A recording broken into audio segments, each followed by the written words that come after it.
Hello friends, स्वागत है आपका इंजीनियरिंग एट मूवमेंट चैनल पे। हम पढ़ रहे थे measurement system analysis. Measurement system analysis की सीरीज़ में ये हमारा 8th लेक्चर है।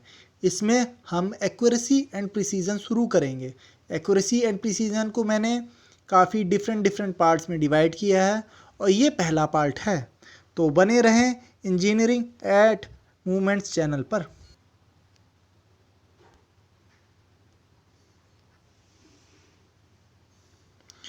Accuracy and precision.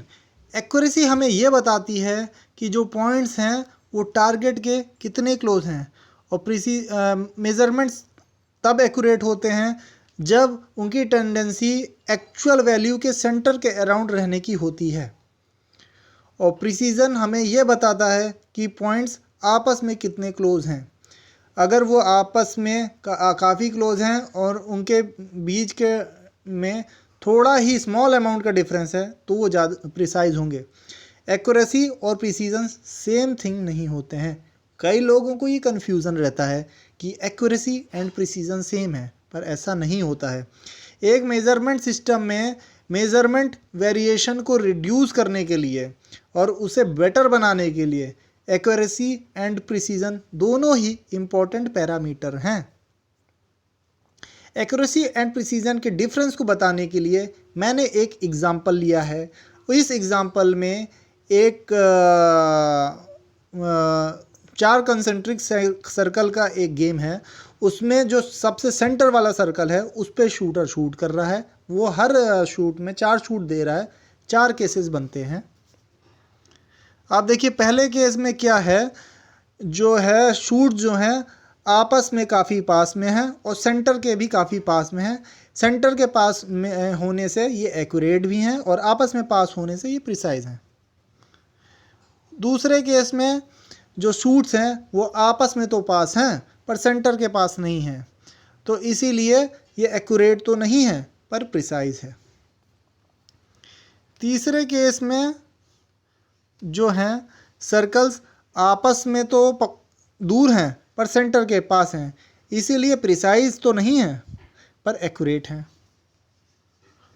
और चौथे केस में ना तो ये आपस में पास हैं ना ये सेंटर के पास हैं, इसीलिए ना ही ये एक्यूरेट हैं ना ही प्रिसाइज हैं। फिर एक डिफरेंट केस हमने लिया है। इसमें बहुत सारे शूट्स हुए हैं और इसमें आप देखोगे तो जो है काफ़ी सारे शूट्स हुए हैं, और जहाँ पे ये ये वर्टिकल लाइन और ये हॉरिजॉन्टल लाइन इंटरसेक्ट कर रही है, ये सेंटर जो है हमारा टारगेट हो गया। तो इसमें जो है अगर इनके शूट्स को एक कर्व में प्लॉट करेंगे तो कर्व कुछ ऐसा आएगा। इस कर्व का सेंटर और टारगेट के बीच में काफ़ी डिस्टेंस है, यानी कि ये एक्यूरेट नहीं है पर ये प्रिसाइज भी नहीं है, क्योंकि इसमें स्प्रेड है, जो है डिफरेंट शॉट्स आपस में दूर हैं। दूसरा केस ये है, देखिए इसमें शॉट्स जो हैं आपस में तो काफ़ी पास हैं पर सेंटर से दूर हैं, तो ये हैं तो प्रिसाइज पर एक्यूरेट नहीं है। और आपस में पास होने से इस कर्व की विड्थ भी कम हो गई है, ये भी ध्यान देने वाली बात है। यानी प्रिसीजन में जो वेरिएशन का कर्व आता है उसकी विड्थ कम हो जाती है। तीसरे केस में जो डिफरेंट शॉट्स हैं वो सेंटर के अराउंड हैं, यानी जो कर्व बन रहा है उसका सेंटर और जो टारगेट है इन दोनों का सेंटर मैच कर जा रहा है, यानी कि एक्यूरेट हैं पर ये आपस में पास नहीं है। इसलिए क्योंकि कर्व का विड्थ भी आप देख के समझ सकते हो, ये कर्व का विड्थ ज़्यादा है, तो कर्व का विड्थ ज़्यादा है तो इससे भी हम समझ पा रहे हैं, तो इसलिए ये प्रिसाइज नहीं है।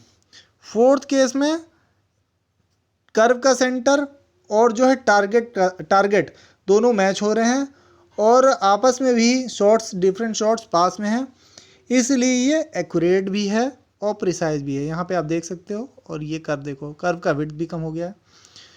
तो ये डिफरेंट केसेस थे। तो दोस्तों हमारा लेक्चर यहीं तक था, और अब मैं जो है एक्यूरेसी एंड प्रिसीजन का दूसरा पार्ट लाऊंगा। उसमें एक्यूरेसी प्रिसीजन को हम कैलकुलेट करना सीखेंगे। आई होप आपको मेरा ये लेक्चर पसंद आया होगा, और इसलिए इंजीनियरिंग एट मूवमेंट चैनल से आप कनेक्ट रहें। और एक चीज़ ना भूलें, लाइक, सब्सक्राइब और शेयर करना, जिससे मेरा मोटिवेशन लेवल बना रहे और मैं आपके लिए काफ़ी अच्छे वीडियोस आगे भी लाता रहूँगा। Thank you.